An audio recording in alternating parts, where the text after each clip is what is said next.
Welcome to Kiran sir YouTube channel. మనకు ఆంధ్రప్రదేశ్ రాష్ట్రం నుండి వచ్చే నెలలో ఖచ్చితంగా గ్రూప్ 2 నోటిఫికేషన్ రాబోతుందండి. కారణాలు ఏవైనా ఉండొచ్చు. ఎమ్మెల్సీ గ్రాడ్యుయేట్ ఎలక్షన్ కావచ్చు, లేదా వివిధ రకాల కారణాలు అయి ఉండొచ్చు. ఎందుకంటే ఈ గ్రూప్ 2కు సంబంధించి అనుమతులు ఇచ్చి చాలా రోజుల క్రితమే ప్రభుత్వం అనుమతి ఇచ్చింది. కానీ వివిధ కారణాల చేత వాయిదా పడుతూ వచ్చిన వచ్చే నెల గ్రూప్ 2 నోటిఫికేషన్ను ఆంధ్రప్రదేశ్ రాష్ట్రం నుంచి నిరుద్యోగ అభ్యర్థులు ఖచ్చితంగా ఆశించవచ్చు. అయితే గ్రూప్ 2 లాంటి పరీక్షను ఎదుర్కోవాలంటే కొంత దీర్ఘకాలిక ప్రణాళిక అనేది ఖచ్చితంగా ఉండాలి. సో ఆంధ్రప్రదేశ్ రాష్ట్రంలో మనకు గ్రూప్ 2కు సంబంధించి 450 మార్కులు ఉంటాయి. సో 450 మార్కులు ఉంటాయి. 450 మార్క్స్ ఉంటుందండి. ఏది సబ్జెక్టుకు సంబంధించి. ఇందులో paper 1 general studies, paper 1 general studies ఉంటుంది. పేపర్ 2 వచ్చేసి 75 మార్కులు పాలిటీ, 75 మార్కులు ఆంధ్రప్రదేశ్ హిస్టరీ. 75 మార్కులు పాలిటీ ఉంటుంది, 75 మార్కులు ఏపీ హిస్టరీ ఉంటుంది.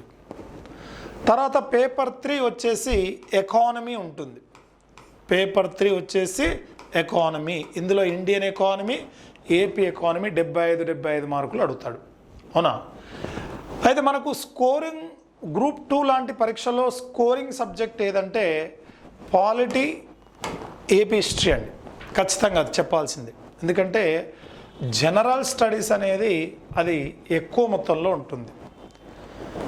ఇది ఎక్కువ మొత్తంలో ఉంటుంది కాబట్టి మనము ఒక 100 మార్కుల వరకు యావరేజ్గా సాధించుకొని ఇది ఒక 100 తర్వాత 130 పైచీలకు కనుక పేపర్ 2లో తెచ్చుకోగలిగితే 330 ప్లస్ మార్కులు తెచ్చుకోగలిగితే ఖచ్చితంగా ఆంధ్రప్రదేశ్ రాష్ట్రంలో గ్రూప్ 2 సర్వీసు వస్తుందండి.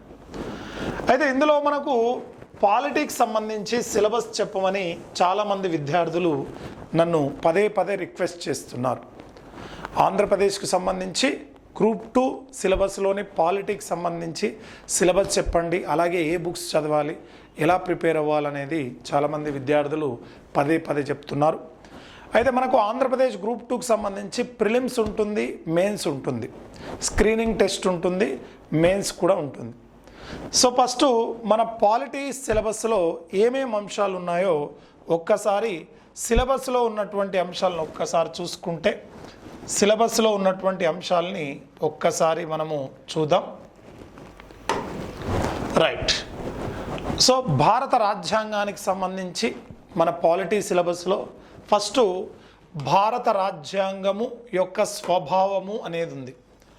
భారత రాజ్యాంగం యొక్క స్వభావం, అలాగే రాజ్యాంగం యొక్క వికాసం. అవునా? అలాగే భారత రాజ్యాంగం యొక్క ముఖ్య లక్షణాలు, భారత రాజ్యాంగం యొక్క ముఖ్య లక్షణాలు అని ఉంది. సో అసలు భారత రాజ్యాంగం ఏంటి, దాని యొక్క స్వభావం ఎలా ఉంటుంది, సమాఖ్య దేశమా, ఏకకేంద్ర దేశమా, పార్లమెంటరీ తరా విధానమా, అధ్యక్ష తరా విధానమా? సో భారత రాజ్యాంగానికి సంబంధించినటువంటి స్వభావం ఎలా ఉంటుంది. ఆ తర్వాత భారత రాజ్యాంగం ఒక వికాసం, అసలు రాజ్యాంగానికి సంబంధించిన ఏంటి, ఎలాంటి పురోగతి, అంటే స్వాతంత్రానంతరము భారత రాజ్యాంగం అమల్లోకి వచ్చిన తర్వాత జరిగిన పరిణామాలు, భారత రాజ్యాంగం సాధించిన విజయాలు, భారత రాజ్యాంగం ద్వారా ప్రజలు పొందినటువంటి లబ్ధి, అలాగే భారత రాజ్యాంగానికి ఉండే ముఖ్య లక్షణాలు ఏంటి, అంటే భారతదేశం పార్లమెంట్ తరా విధానం కలిగి ఉందా, దృఢ మరియు అదృఢ లక్షణాల కలయిక, మరియు ఏకకేంద్ర సమాఖ్య లక్షణాల కలయిక, నామమాత్ర అధికారి వాస్తవ అధికారాలు ఉండే కలయిక. ఇలా భారతదేశానికి సంబంధించి ముఖ్యమైన లక్షణాలు ఉంటాయి. అలాగే భారతదేశానికి సంబంధించిన ముందు మాట, దీన్నే ప్రవేశిక లేదా పీఠిక అని చెప్పేసి అంటారు. ప్రియాంబుల్ అంటారు ఇంగ్లీష్లో. దీన్ని ఇంగ్లీష్లో ఏమంటారండి? ప్రియాంబుల్ అని చెప్పేసి అంటాం. సో ముందు మాట, అసలు భారత రాజ్యాంగం దేంతో ప్రారంభమవుతుందంటే ప్రవేశికతో ప్రారంభమవుతుంది. భారత ప్రజలమైన మేము భారతదేశాన్ని సార్వభౌమ సామ్యవాద లౌకిక ప్రజాస్వామ్య గణతంత్ర దేశంగా ఉండడం అనేది మన పీఠికలో లేదా ప్రవేశికలో ఉంటుంది. సో ఈ ముందు మాట లేదా పీఠిక, అలాగే ప్రాథమిక హక్కులు ఫండమెంటల్ రైట్స్ అంటారు. ప్రాథమిక హక్కులు ఇంగ్లీష్లో ఫండమెంటల్ రైట్స్ అంటారు. ఈ ప్రాథమిక హక్కులు అంటే భారత రాజ్యాంగంలో 3వ భాగంలో 12వ ఆర్టికల్ నుండి 35వ ఆర్టికల్ వరకు గల ప్రాథమిక హక్కులకు సంబంధించి రాజ్యాంగంలో పొందుపరచడం జరిగింది. అలాగే ఆదేశిక సూత్రాలు directive principles of state policies అంటాం. సో భారత రాజ్యాంగంలో 4వ భాగంలో 36వ నిబంధన నుండి 51వ నిబంధన వరకు కలిగినటువంటి ఆదేశిక సూత్రాలు మరియు వాటి మధ్య సంబంధం, ప్రాథమిక హక్కులకు ఆదేశిక సూత్రాలకు మధ్య ఉండేటువంటి సంబంధము, అలాగే ప్రాథమిక విధులు, విధి అంటే బాధ్యత అని అర్థం. సమాజంలో ఒక పౌరుడు ఏ రకంగా బాధ్యతాయుతంగా ఉండాలో చెప్పేదే ప్రాథమిక విధి. సో ప్రస్తుతం 11 ప్రాథమిక విధులు భారత రాజ్యాంగంలో ఉన్నాయి. మరి ప్రాథమిక విధులు అంటే ఏంది, అలాగే వీటికి సంబంధించినమైనటువంటి విలక్షణమైన లక్షణాలు, అలాగే ఏకకేంద్ర మరియు సమాఖ్య వ్యవస్థ యొక్క లక్షణాలు.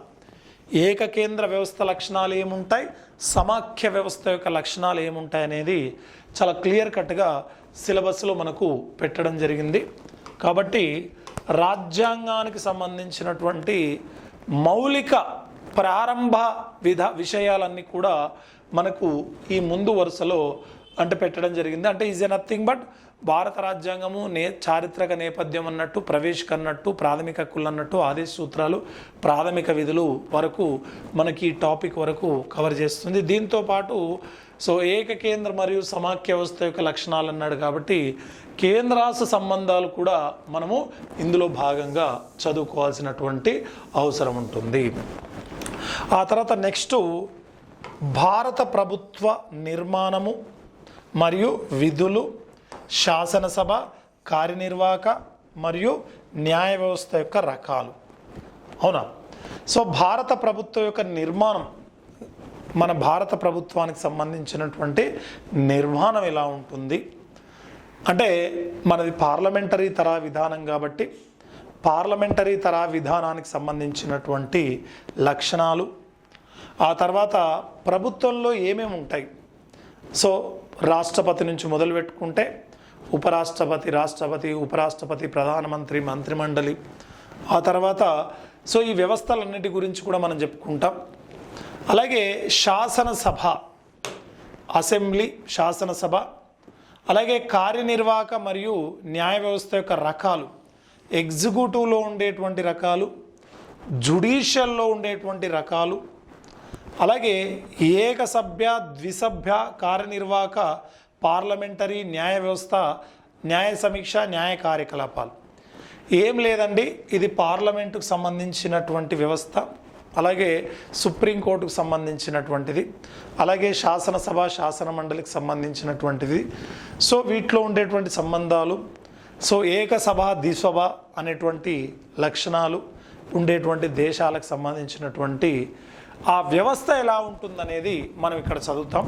సో కాబట్టి భారత ప్రభుత్వ నిర్మాణము మరియు విధులు, శాసనసభ, కార్యనిర్వాహక మరియు న్యాయ వ్యవస్థ యొక్క రకాలు, ఏకసభ్య, ద్విసభ్య కార్యనిర్వాహక, పార్లమెంటరీ న్యాయ వ్యవస్థ యొక్క న్యాయ సమీక్ష, న్యాయ కార్యకలాపం. న్యాయ సమీక్ష అంటే ఏంది, ప్రభుత్వాలు చేసిన పనుల వల్ల ఎవరికైనా అన్యాయం జరిగినా లేదా లోపాలు తలెత్తినా న్యాయస్థానాలు జోక్యం చేసుకొని సమీక్ష చేయడాన్ని న్యాయ సమీక్ష అంటారు. ఈ న్యాయ సమీక్ష అనే విధానాన్ని మనం ఎక్కడి నుంచి తీసుకున్నామంటే అమెరికా దేశం నుండి స్వీకరించామని చెప్పేసి మనం చెప్పుకుంటాం. ఓకే, ఆ తర్వాత నెక్స్ట్ వచ్చేసి చూడండి, నెక్స్ట్ 8వ అంటే నెక్స్ట్ టాపిక్ వచ్చేసి కేంద్ర మరియు రాష్ట్రాల మధ్య శాసన మరియు కార్యనిర్వాహక అధికారాల పంపిణీ.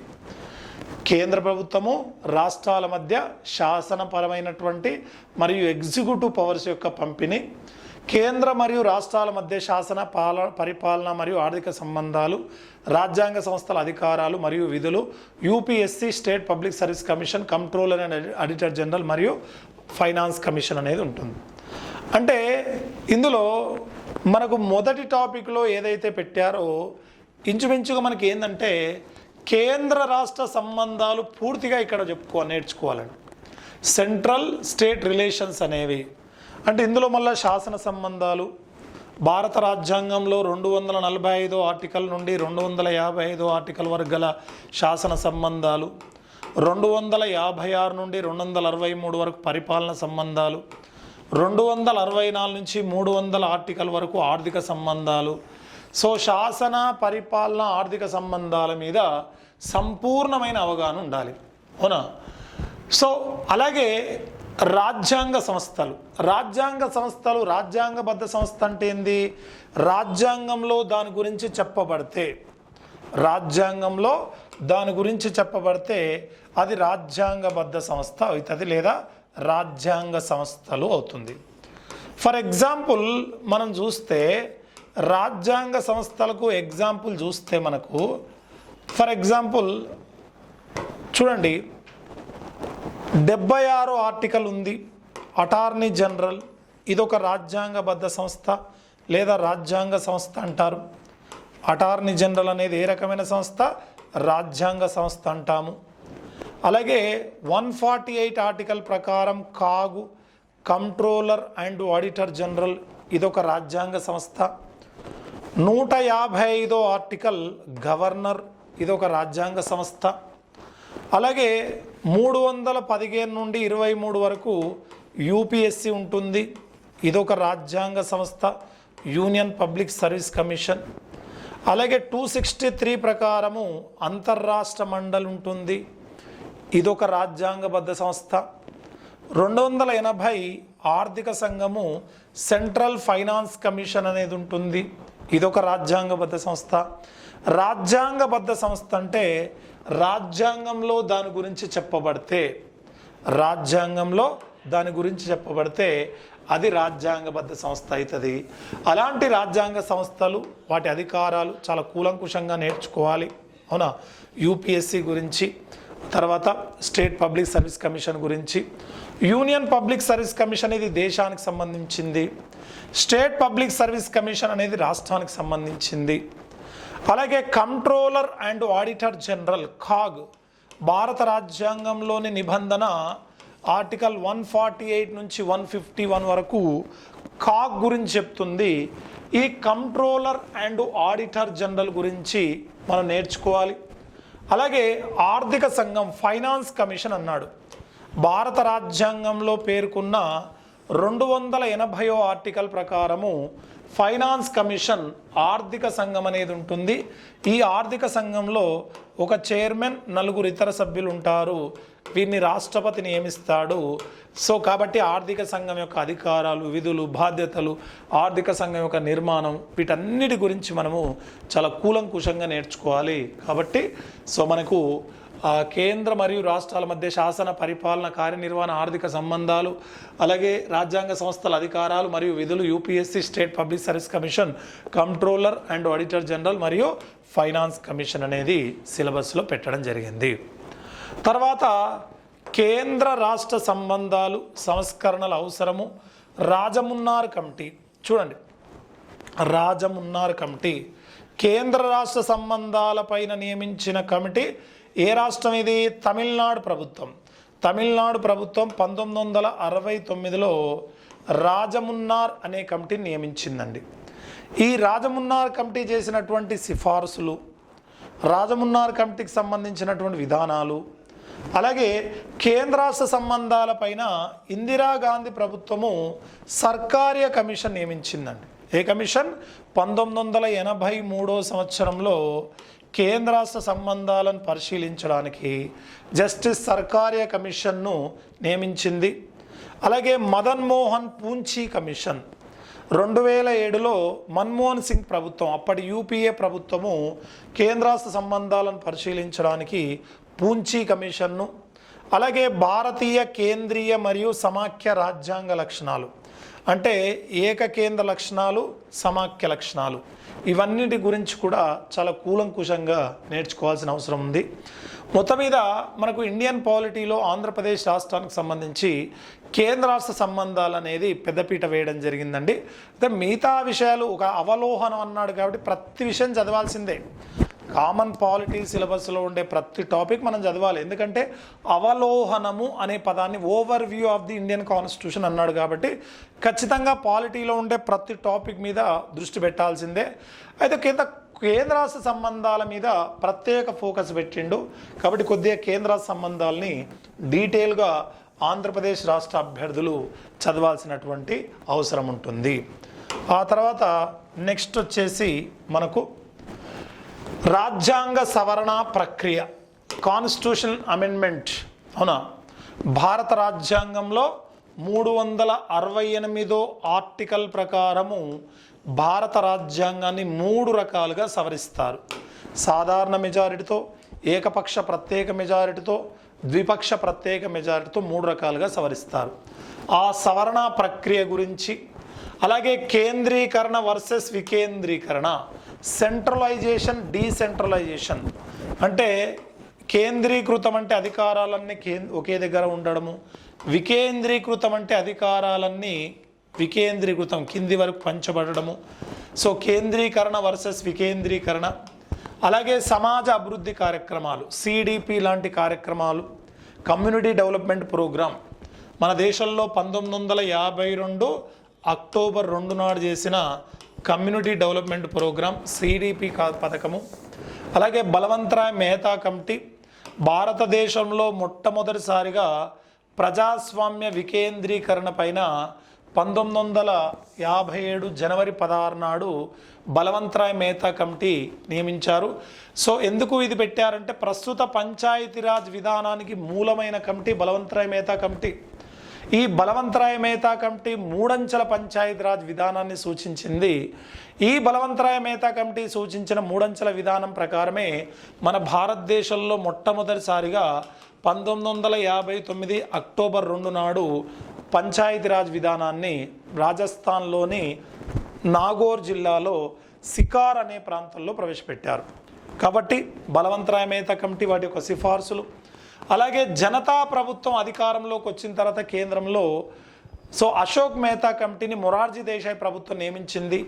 ఈ అశోక్ మెహతా కమిటీ సూచించిన 2 అంచెల పంచాయతీరాజ్ విధానము, బలవంతరాయ్ మెహతా కమిటీ 3 అంచెల పంచాయతీరాజ్ విధానాన్ని, అశోక్ మెహతా కమిటీ 2 అంచెల పంచాయతీరాజ్ విధానాన్ని సూచించింది. తర్వాత 73వ రాజ్యాంగ సవరణ, గ్రామ పంచాయతీలకు రాజ్యాంగ ప్రతిపత్తి కల్పించేది 73వ రాజ్యాంగ సవరణ.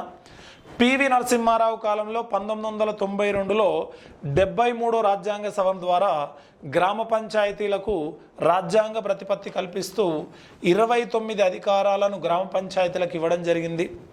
అలాగే 74వ రాజ్యాంగ సవరణ మున్సిపాలిటీలకు రాజ్యాంగ ప్రతిపత్తి కల్పించడానికి పివి నరసింహారావు కాలంలో 1992లో 74వ రాజ్యాంగ సవరణ ద్వారా మున్సిపాలిటీలకు రాజ్యాంగ ప్రతిపత్తి కల్పించారు. సో మరి వాటి అమలు, వాటి అధికారాలు, వాటికి ఉండే విధులు, విధి విధానాలు అవన్నీ గురించి కూడా మనకి ఈ టాపిక్లో పెట్టడం జరిగింది. సో ఆల్మోస్ట్ ఆల్ రాజ్యాంగ సవరణ ప్రక్రియ, స్థానిక స్వపరిపాలన, లోకల్ గవర్నమెంట్ మీద ఈ టాపిక్ సంబంధించి ఎక్కువ కాన్సన్ట్రేట్ చేయడం జరిగింది. వికేంద్రీకరణ అంటే ఎక్కువగా స్థానికంగా ఉండేటువంటి పథకాలు కావచ్చు, స్థానికతకు పెద్దపీట వేయడం.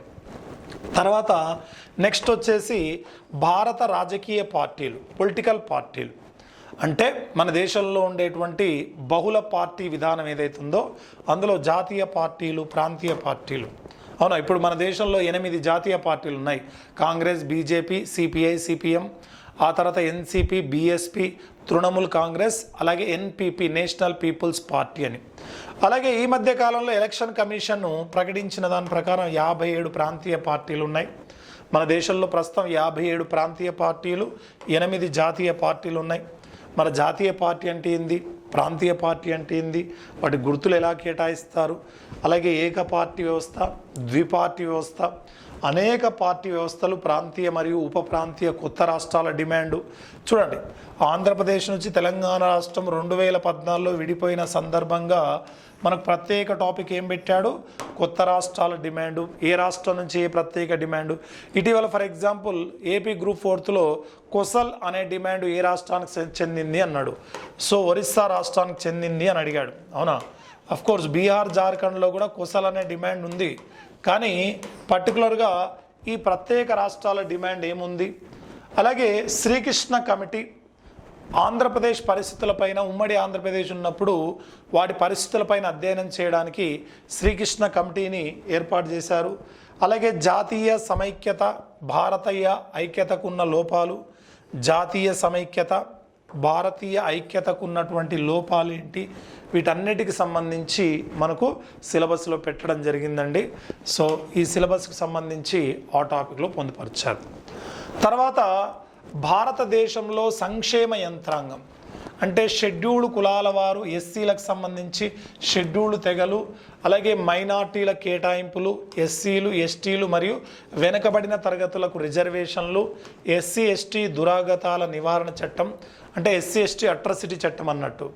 అలాగే జాతీయ మరియు రాష్ట్ర ఎస్సీ ఎస్టీ మరియు బీసీ కమిషన్లు, అలాగే మహిళా కమిషన్, తర్వాత జాతీయ మరియు రాష్ట్ర మైనార్టీ కమిషన్లు, మానవ హక్కుల commission, right to information act, Lokpal మరియు లోకాయుక్త, ఇవన్నిటి గురించి కూడా మనకు పాలిటీ సిలబస్లో పెట్టారు.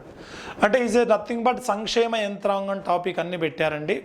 సో షెడ్యూల్డ్ కులాల వారికి, షెడ్యూల్డ్ తెగల వారికి రాజ్యాంగంలో కల్పించిన అవకాశాల గురించి పొందుపరుస్తూనే ఏదైతే మనకు 65వ రాజ్యాంగ సవరణ 1989 ద్వారా ఎస్సీ ఎస్టీ కమిషన్ను, షెడ్యూల్డ్ కులాల, షెడ్యూల్డ్ తెగల కమిషన్ను ఏర్పాటు చేస్తూ ఎస్సీ ఎస్టీ అట్రాసిటీ చట్టాన్ని కూడా చేయడం జరిగింది. సో ఎస్సీ ఎస్టీ కమిషన్తో పాటు ఎస్సీ ఎస్టీ అట్రాసిటీ చట్టం, అలాగే 89వ రాజ్యాంగ సవరణ 2003 ద్వారా ఎస్సీ కమిషన్ నుండి ఎస్టీ కమిషన్ను వేరు చేసి 2004 ఫిబ్రవరి 19 నుండి ఎస్టీ కమిషన్ అమల్లోకి తీసుకురావడం వరకు, ఆ తర్వాత మహిళా కమిషన్, మైనార్టీ కమిషన్, మానవ హక్కుల కమిషన్, కేంద్ర రాష్ట్రాలకు సంబంధించినటువంటి జాతీయ రాష్ట్ర మైనార్టీ కమిషన్లు, RTI right to information act. So భారతదేశంలో 2005 అక్టోబర్ 12 నాడు అమల్లోకి వచ్చిన సమాచార హక్కు చట్టము.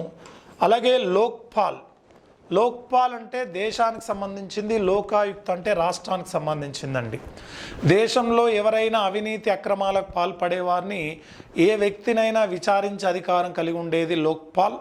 సో 2014 జనవరి 1 నాడు లోకాయుక్తను ఆమోదించిన. సో మనకు దేశానికి సంబంధించింది లోక్పాల్, లోకాయుక్త అనేది రాష్ట్రానికి సంబంధించింది. రాష్ట్ర స్థాయిలో ఎవరైనా అవినీతి అక్రమాలకు పాల్పడ్డప్పుడు ఏ వ్యక్తినైనా విచారించే అధికారం కలిగి ఉండే సంస్థ లోకాయుక్త. సో ఇవన్నీ కూడా మన పాలిటిక్స్ సంబంధించినటువంటి సిలబస్ అనేది ఉంటుంది. సో ఈ పాలిటిక్స్ సంబంధించినటువంటి సిలబస్కు సంబంధించి మీకు అత్యంత ప్రామాణికమైన పుస్తకము ఈ కిరణ్ సార్ పాలిటీ పుస్తకము. ఈ పుస్తకము ఇందులో ఉండేటువంటి ప్రతి సిలబస్ను చాలా కూలంకుషంగా పరిశీలించి ఎంతో అనుభవంతో ఈ పుస్తకాన్ని రాయడం జరిగింది. ఈ పుస్తకం కావలసిన వాళ్ళు మీరు 9052050729 9052050729కు సంప్రదించండి. ఓకేనా? సో ఈ పుస్తకంలో ఉండేటువంటి ఇందులో ఉండేటువంటి ప్రతి సిలబస్ను ఈ పుస్తకం కవర్ చేయడం జరిగింది. ఇంగ్లీష్ మీడియం రిఫరెన్స్ పుస్తకాల ఆధారంగా తయారు చేయబడింది. అత్యంత ప్రామాణికమైన పుస్తకం. కరెంటు అంశాలని జోడిస్తూ ఇటీవల కాలంలో జరిగిన రాజ్యాంగంలో మార్పుల్ని చాలా కూలంకుషంగా వివరిస్తూ రాసినటువంటి పుస్తకము ఈ కిరణ్ సార్ పాలిటీ పుస్తకము. ఈ పుస్తకానికి సంబంధించి చాలా విలువైన సమాచారం ఇందులో ఉంటుంది. కాబట్టి ఈ గ్రూప్ 2 సిలబస్కి సంబంధించి ఈ పుస్తకం ఒక్కటి మీరు రిఫర్ చేస్తే సరిపోతుంది. ఓకే, సో ఈ సిలబస్ను మనము ఒకసారి అనాలిసిస్ చేసుకుంటే మీరు వెంటనే ప్రిపరేషన్ ప్రారంభించండి. Wish you all the best. సిస్టమేటిక్గా చదవండి. అతి త్వరలో గ్రూప్ 2 నోటిఫికేషన్ వస్తుంది. గ్రూప్ 2 ప్రిపరేషన్కి ఖచ్చితంగా లాంగ్ టైం ఉండాలండి. ఇప్పటి నుంచి మీరు ప్రిపేర్ అవుతే ఖచ్చితంగా గ్రూప్ 2 సాధించవచ్చు. Thank you.